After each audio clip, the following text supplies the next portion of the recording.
What would you say to a person who's listening to us who's trying to even understand if they've experienced trauma, which sounds like a dumb thing to say, but let me give an example, right? So you have a person who's listening, who's either introspective enough to realize that there's some of those things we described as the 4 branches of the trauma tree, whether it be codependency, attachment disorders, some sort of maladaptive behavior, et cetera, addiction, maybe.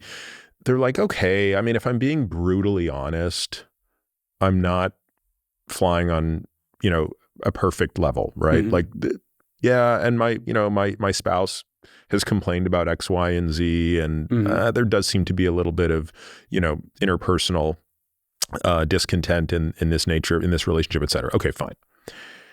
And then if they're, again, in a particularly charitable mood, they look at the kind of 5 roots of the tree and they're like, well, okay, yeah, I mean, these sort of things happened. But they can't make the leap to say, but does any of that stuff actually rise to the level of quote unquote trauma, even little t trauma?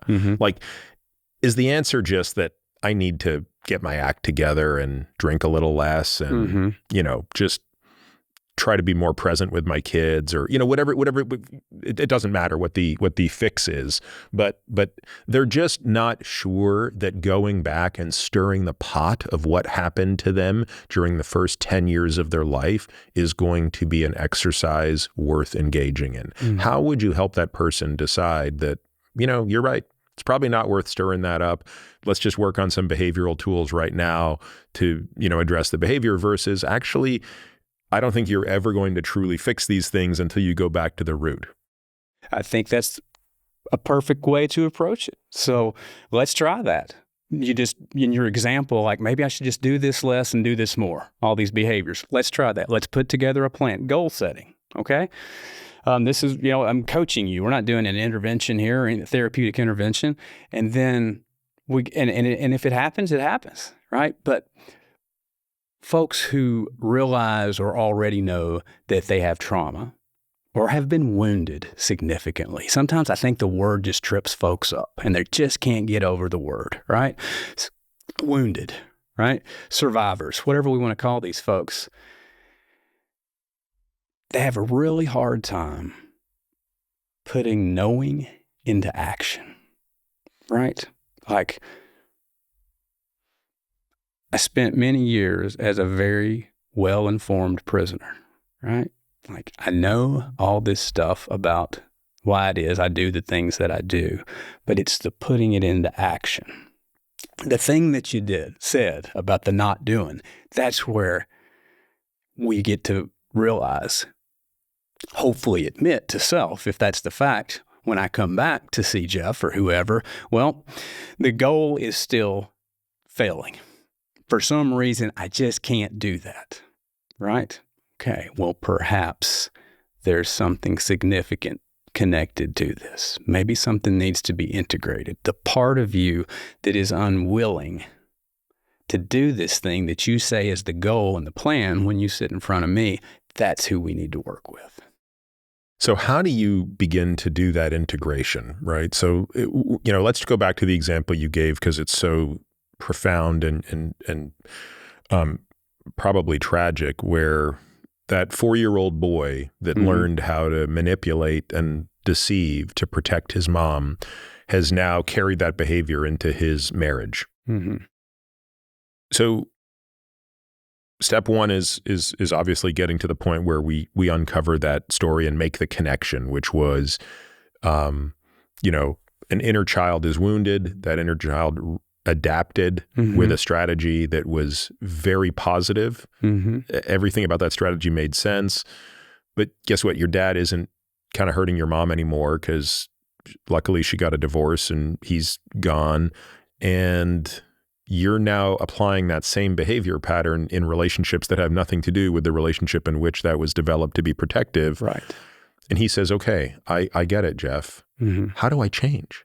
Like, what are the next steps? How do I go from the understanding of that to creating a new pattern of behavior? Because this is really wired. Yeah. These paths are heavily myelinated at this point.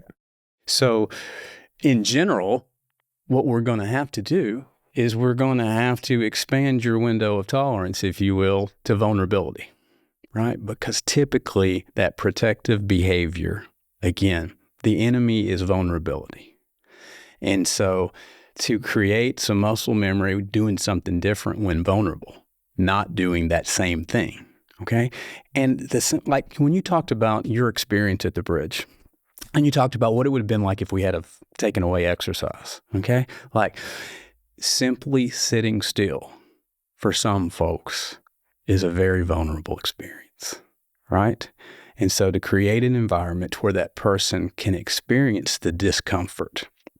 And that's why I think that within my work and a lot of professionals looking at individuals from a parts perspective, right? There's different systems, different theories, internal family systems, structural dissociation, but this language that I'm using, it's not necessarily new because it's like you're talking about. So this original self, this wounded self, this adapted self, right?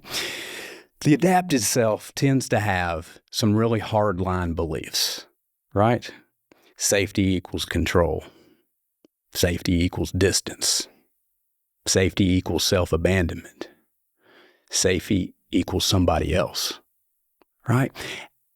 And as long as that part of self, right, has that core belief, I believe it's going to be damn near impossible to do those things that I know I should do, right?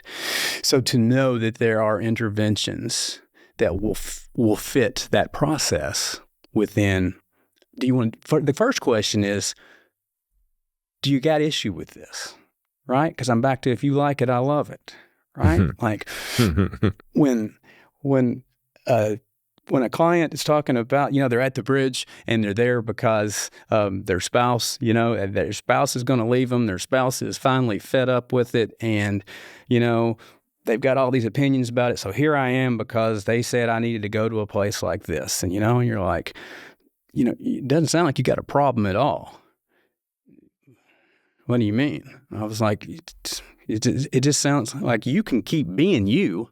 You've just got somebody telling you now that they're not going to deal with it, right? So, and maybe it's the biggest controlling jerk in the world, right? So all you need to do is go find another doormat, I'm just hearing you say your spouse is not, so you decide whether there's a problem there or not, right?